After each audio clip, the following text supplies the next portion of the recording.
berdoa selesai. Oke, sekretaris siapa di sini yang mau masuk? Masuk semua ya. Nah, di sini sebelum kita memulai pembelajaran, Ibu akan menjelaskan terlebih dahulu apa saja biaya dari produksi itu, terdiri dari apa saja.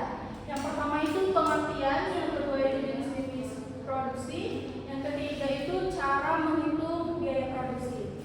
Selanjutnya, nah di sini ada definisi biaya produksi.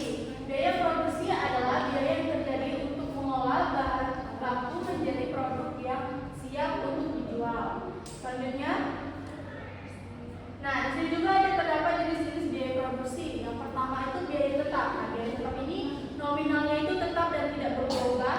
Contohnya itu harga sewa toko ataupun pajak. Nah, selanjutnya itu ada biaya total. Nah, biaya total ini jumlah dari keseluruhan biaya tetap yang sudah tetap dan variabel. Selanjutnya itu adalah biaya variabel. Nah, biaya variabel ini berbanding terbalik dengan biaya tetap. Kalau biaya variabel itu nominalnya selalu berubah sesuai dengan bayarnya hasil yang diciptakan.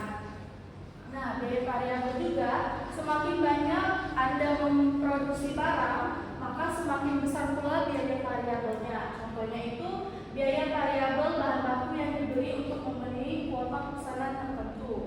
Nah, yang keempat itu biaya rata-rata. Biaya rata-rata ini adalah biaya produksi dari setiap unit yang diproduksi. Cara menghitungnya itu nanti kita akan membahas di slide berikutnya. Nah, biaya marginal itu biaya yang ada di suatu produksi untuk tambahan unit barang. Misalnya kalau tidak ada tambahan unit barang, maka biaya marginal ini tidak dihitung.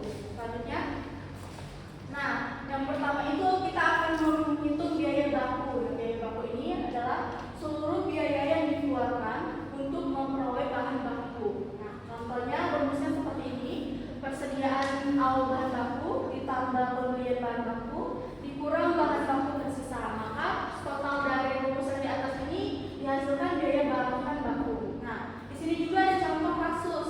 Oke, boleh langsung dibaca juga. Kita langsung aja ke cara penyelesaiannya. Nah, cara penyelesaiannya.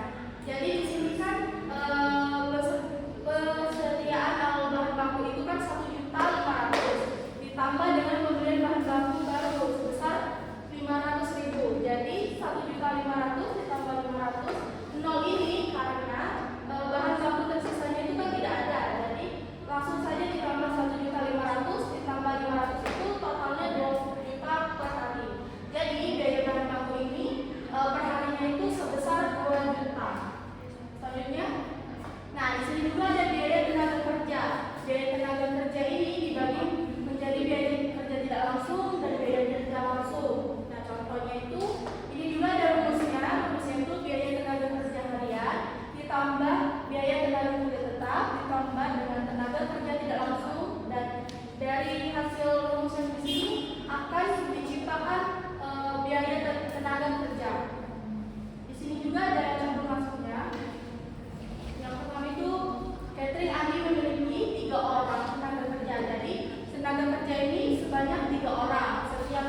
kurang